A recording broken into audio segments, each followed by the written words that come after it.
अगर आपकी क्वालिटी में दम हुआ तो फिर आपका माल रिपीट भी करेगा। सो हेलो दोस्तों, this is Rizwan and you are watching perfume talk. दोस्तों अभी बहुत हाइप में है, बहुत ट्रेंड में चल रहा है परफ्यूम बिजनेस। हर कोई परफ्यूम बिजनेस में घुसना चाहता है और अपना एक स्थान, अपनी एक ब्रांड बनाना चाहता है। तो आज हम लोग बात करेंगे बिजनेस को एस्टेब्लिश कैसे करें, बिजनेस कैसे बनाए और ये सेगमेंट के अंदर, परफ्यूमरी सेगमेंट के अंदर एंट्री कैसे ले।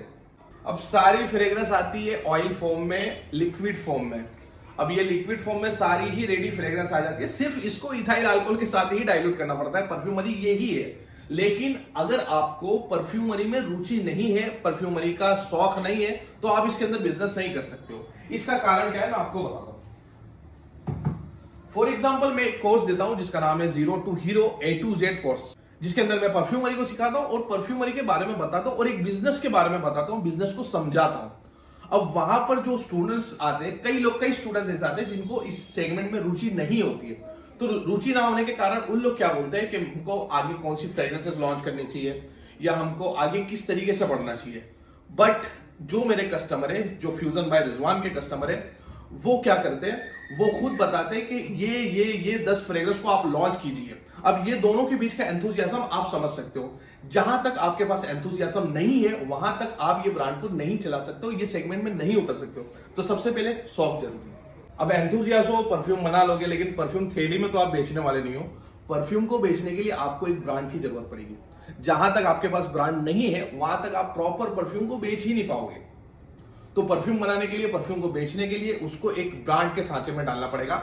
आपकी ब्रांड, आपकी स्टोरी आपको लोगों को बताना पड़ेगी, तब जाके आपसे परफ्यूम लिया जाएगा।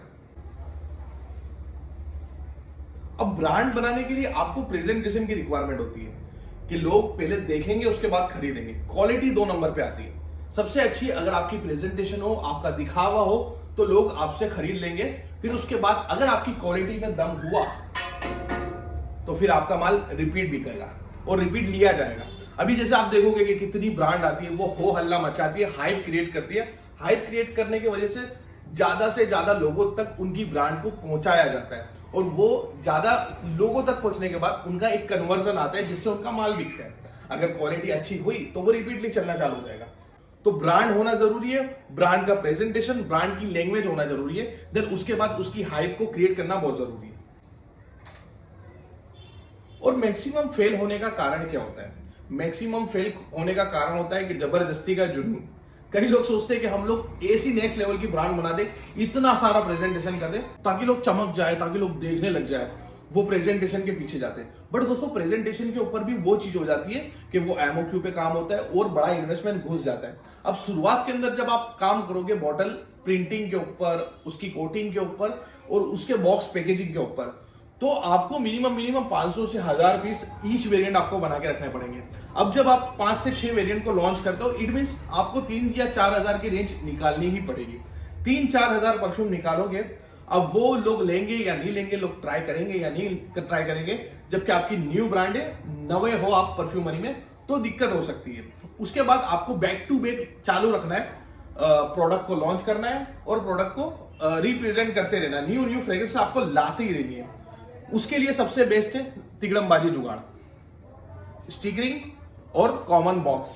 सो कॉमन बॉक्स ले सकते हो और एक छोटा सा ऊपर स्टिकर लगा सकते हो, जो आजकल बड़ी ब्रांड भी करती है, ज्यादा माल बेचने वाले। और बड़ी ब्रांड EM5 भी यही करती है और काफी ब्रांड करती है। इससे क्या फायदा होता है? इससे आप कम कसर के अंदर आप ब्रांड निकाल सकते हो। वो एक डायलॉग है ना, जितनी चादर उतना पैर फैलाओ, तो ये काम उससे ही होगा। आप अगर 20-20 बॉटल बनाते हो तो ये हमारे देख सकते हो।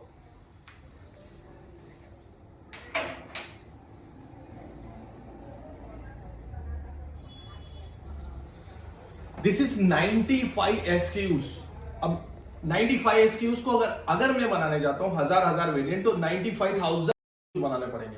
और अगर उसकी इन्वेंट्री में घुसेड़ दूं तो तकरीबन 5 से 6 करोड़ रुपए का खर्चा होगा और वो इन्वेंट्री को रखने के लिए अलग से जगह लगेगी, जबकि मेरे को सिर्फ 20-20 बॉटल ही बनानी पड़ती है। तो 20-20 बॉटल बना के हम लोग उसकी प्रेजेंटेशन करते, उसकी वेबसाइट पे लॉन्चिंग करते, देन अलग अलग स्टिकरिंग कर देते हैं। तो ये शुरुआत का तरीका है। इसके बाद अगर ब्रांड आगे गई, फ्लो बढ़ा, डिस्ट्रीब्यूशन नेटवर्क बढ़ा, उसके बाद आप कोटिंग, प्रिंटिंग, फैक्ट्री बड़ी, सब जगह जा सकते हो। बट जहां तक आपका डिस्ट्रीब्यूशन नेटवर्क नहीं है तो आप वो नहीं कर सकते हो। अभी हाल फिलहाल आप जब देखोगे जैसे ऐसी बड़ी बड़ी ब्रांड वो प्रेजेंटेशन पे खर्चा करती है, वो बॉटलिंग पे खर्चा करती है, वो पैकेजिंग पे खर्चा करती है, वो अपने मोल्ड बनाती है। तो मोल्ड बनाने में 1-1 लाख बोतल उनकी जाती है और वो 10-10 हजार बोतल तो ईच वेरिएंट निकाल ही देते हैं। क्यों?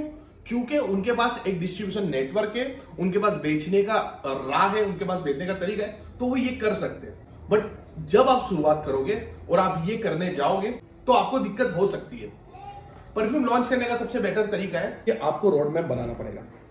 6 महीने का रोड मैप बना के चलना पड़ेगा। सबसे पहले आपकी जो भी XYZ इन्वेस्टमेंट हो, जितनी भी इन्वेस्टमेंट हो, उसका 10% फर्स्ट प्रोडक्शन में ही डालना है। अब आप सोच लो कि मिनिमम आपको अगर मेरे तरीके के प्रेजेंटेशन पे जाओगे तो 1.5 से 2 लाख रुपए का खर्चा हो सकता है। तो आपको 10% ही डालना है, 10% ही पहले प्रोडक्शन में डालना है। अब इससे होगा क्या? आप 10% डालोगे, आप 6 प्रोडक्ट या 5 प्रोडक्ट लॉन्च करोगे, उसके बाद क्या होगा? उसमें से एक आधा बिका तो बिका, नहीं तो नहीं बिकने वाला। उसके बाद आप 1 महीने के बाद एक और वेरिएंट लॉन्च करोगे, एक और लाइनअप लॉन्च करोगे जिसके अंदर और 6 होंगे। अब वो 6 में से एक आध बिक गया या 2 बिक गया, चलो फर्स्ट में से 1 बिका और सेकंड वाले में से 2 बिक गया। अब वापस आप थर्ड लॉन्च करोगे तो थर्ड के अंदर 2 से 3 बिकेंगे आपके। तो आप फोर्थ और फिफ्थ जब तक लॉन्च करोगे तब तक आपको कंप्लीट आइडिया होगा कि आपका कस्टमर आपसे चाह क्या रहा है। रोड मैप लेके आपको चलना पड़ेगा जिससे आप ये ब्रांड को कम कसर में, कम कॉस्टिंग में कर सकते हो और एक बूस्ट स्टेप आप बिजनेस को खड़ा कर सकते हो। जितनी बड़ी चादर होगी उतने बड़े पैर फैलाओगे, वो आप सबसे बेस्ट चलोगे। देन इसके बाद बात आ जाती है मार्केटिंग की। देखो मार्केटिंग बहुत जरूरी है। विदाउट मार्केटिंग आप प्रोडक्ट को लेके लाड़ी पे तो नहीं घूमने वाले हो।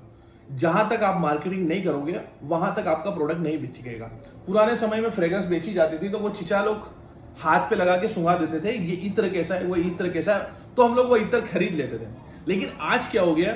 आज अगर आप ऑनलाइन बिजनेस करो या ऑफलाइन स्टोर डालो, लेकिन आपको मार्केटिंग तो ऑनलाइन ही करनी पड़ेगी। इंस्टाग्राम, फेसबुक या फिर जो भी है, सारी मार्केटिंग आपको ऑनलाइन ही करनी पड़ेगी। तो ऑनलाइन के लिए आपको क्या करना पड़ेगा? कंटेंट बनाना पड़ेगा। This is new era of marketing, that is called content to conversion. आपको कंटेंट बनाना पड़ेगा और उसी से कन्वर्जन आएगा। सो कंटेंट बनाना बहुत जरूरी है। देन इसके बाद आपको मेटा एड चलाना पड़ेगा। अब मेटा एड क्या चीज है? आपने पुराने जमाने में देखा होगा कि न्यू स्टोर खुलती थी तो वो पर्चे बांटते थे, 5-5 हजार या 10-10 हजार प्रिंट करके वो पर्चे बांटते थे। अब पर्चे में पर्चा दे दिया किसी लड़के को, किसी डिस्ट्रीब्यूटर लड़के को, कि वो डिस्ट्रीब्यूट करता था। अब उसमें से आधे पर्चे उसने पस्ती में बेच दिए और उनकी एडवर्टाइजमेंट के ऊपर पकोड़े रख के बेचे जाते थे। आज का जमाने में मार्केटिंग कैसी हो गई है कि वो जो पर्चे वो जाके आपके कस्टमर को ही दिए जाएंगे, जिसको बोलते हैं हम लोग टारगेटेड ऑडियंस, जो आप मेटा से ले सकते हो। देन ये सारी चीज आपको पैरेलल रखनी पड़ेगी। नंबर 1 हाइप क्रिएट करनी पड़ेगी, number 2 presentation, number 3 ad making and number 4 ad running. और इसके बाद 5वीं और मेन चीज आ जाती है आपकी क्वालिटी। अगर आपकी क्वालिटी अच्छी होगी तो वो रिपीट कस्टमर आने के चांस बढ़ जाएंगे। एक बार आप दिखा दो के बेच दोगे, आपके फ्रेंड्स यार खरीद लेंगे, लेकिन आपकी क्वालिटी में दम होगा तभी वो रिपीट आ सकेंगे। अगर दम नहीं होगा तो वो एक बार बेच के आप ब्रांड को बंद कर दोगे। देन सबसे मेन चीज, आपको बिजनेस करने के लिए ईमानदारी रखनी पड़ेगी। जब आप ईमानदारी रखोगे आपकी क्वालिटी को लेके, आपके पैकेजिंग को लेके और आपकी मार्केटिंग को लेके, तो वो ईमानदारी से आपका ट्रस्ट बिल्ड होगा। देन वो ट्रस्ट बिल्ड होगा तो आपका माल रिपीटली बेचा जाएगा और लोग आप पे इन्वेस्ट करेंगे। सो अगर आपको इसके थोड़े बहुत डिटेल में आपको समझना है या ये बिजनेस को सीखना है तो आप हमारा कोर्स ले सकते हो, 0 to Hero। और हमने ऐसी ही काफी कंटेंट पर वीडियोस बनाई हुई है। आप शुरुआत से जब हमारी देखोगे तो आपको वो जो रुचि में बोल रहा था वो रुचि भी आ जाएगी परफ्यूमरी के अंदर। तो आप हमारी शुरुआत से वीडियो को भी देख सकते हो। Thanks for watching.